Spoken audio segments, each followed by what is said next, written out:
അങ്ങനെ വരുണിന്റെയും രാധികാമ്മയുടെയും കുടുംബത്തോടുള്ള എന്റെ സ്നേഹം ഒരു തരി പോലും കുറയില്ല.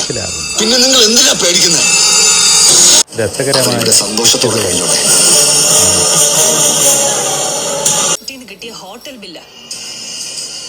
ഇതിനിടയിൽ തൻ്റെ ഭാര്യയെ തെറ്റിദ്ധരിപ്പിക്കാനുള്ള ശ്രമങ്ങൾ കിഷോർ തുടരുന്നുണ്ട്. എന്നാൽ അതെവിടെ വെച്ച് എത്തുമെന്ന് കാണാം. ഗീതു ആവട്ടെ തൻ്റെതായ വഴികളിലൂടെ ധ്യാനിനെ നാട്ടിലെത്തിക്കാനുള്ള ശ്രമം നടത്തും. ഗർഭിണികൾക്ക് പലതരം വ്യാക്കുണം ഉണ്ടാവുന്ന സമയം ഇത്. എല്ലാം ഞങ്ങളോട് അവള് പറയൂ. നിങ്ങളോട് പറയാൻ പറ്റാത്ത എന്താ? അമ്മ കഴിച്ചു കൂട്ടുകയാണെന്ന്.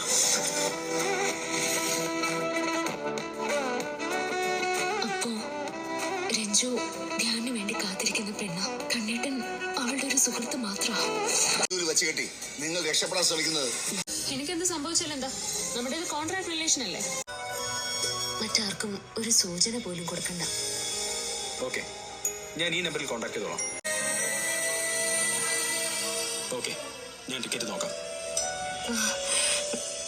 താങ്ക്സ്. നിന്റെ ആരോഗ്യസ്ഥിതി പെർഫെക്റ്റ് ആയിരിക്കണമെന്ന് എനിക്ക് നിർബന്ധമുണ്ട്.